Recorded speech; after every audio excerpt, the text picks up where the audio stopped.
Hello my dear future doctors, कैसे हैं आप सब। दोस्तों, नीट 2025 में 23 लाख समथिंग बच्चों ने नीट के एप्लीकेशन फॉर्म को सबमिट किया है।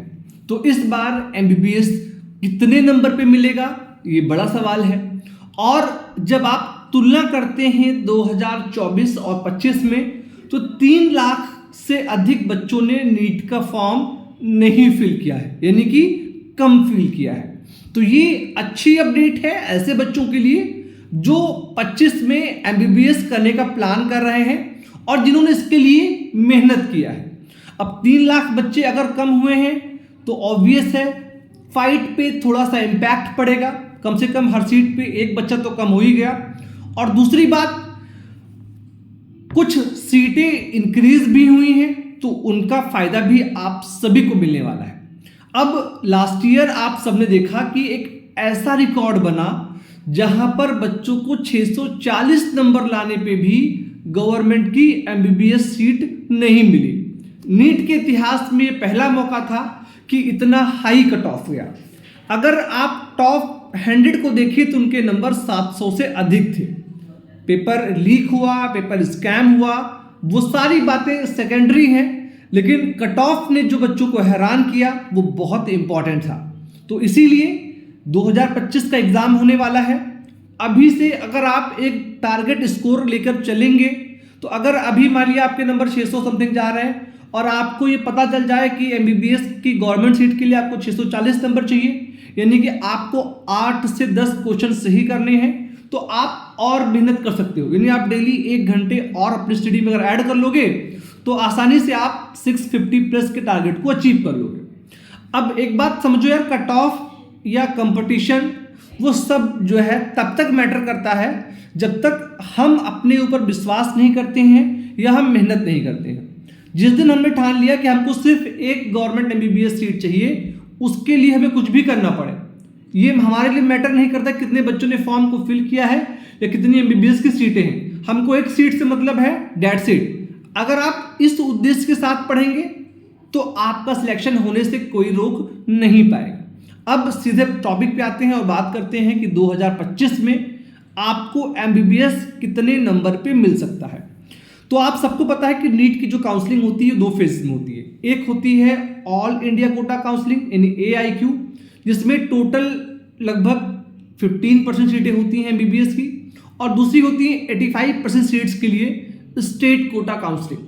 अब स्टेट कोटा में आपको आपके स्टेट का डोमिसाइल यूज करना होता है और उस बेस पर आप सभी को जो है आराम से इसमें काफी फायदा मिलता है। अब मैं सीधे आता हूं ऑल इंडिया कोटा को लेकर।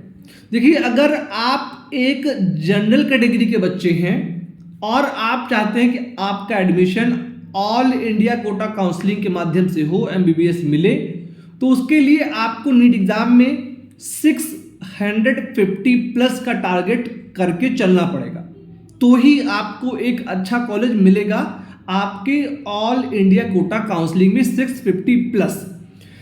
ये कट ऑफ थोड़ा सा कम हो जाएगा अगर आप स्टेट कोटा में आएंगे। स्टेट कोटा के लिए जनरल के बच्चे को कम से कम 630 प्लस का टारगेट लेकर चलना पड़ेगा।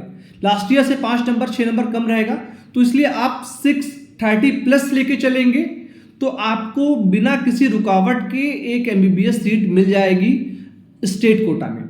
अब जनरल के बाद बात आती है ओबीसी की।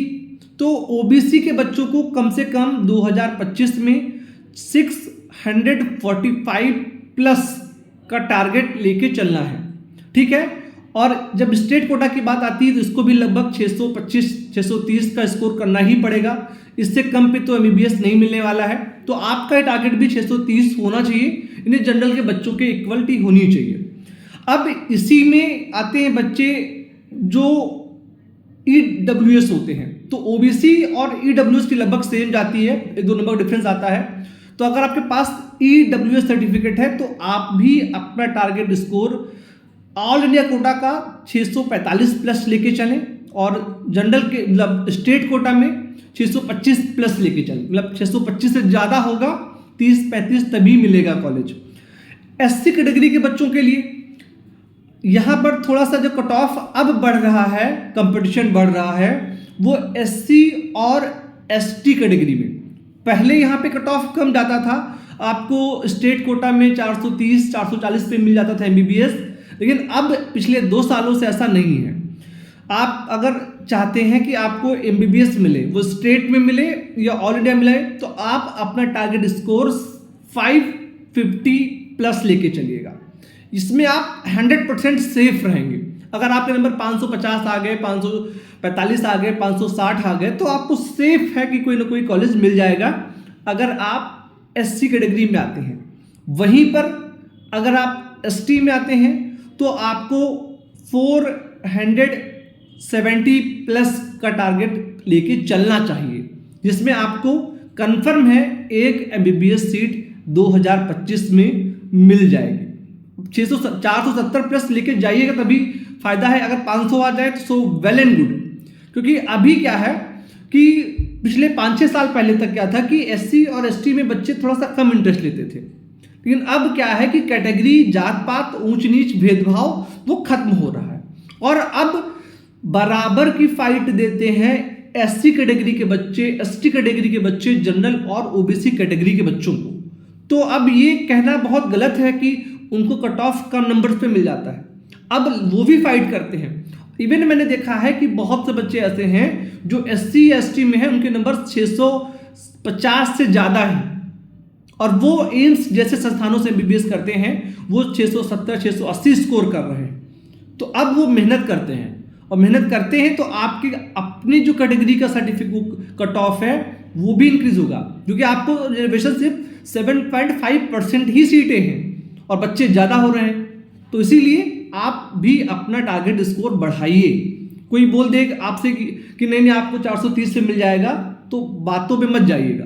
500 प्लस टारगेट करिए। अगर आप एसटी कैटेगरी में हैं, एससी के बच्चों को 520-30 ज़्यादा स्कोर करना चाहिए अगर वो सेफ सीट चाहते हैं।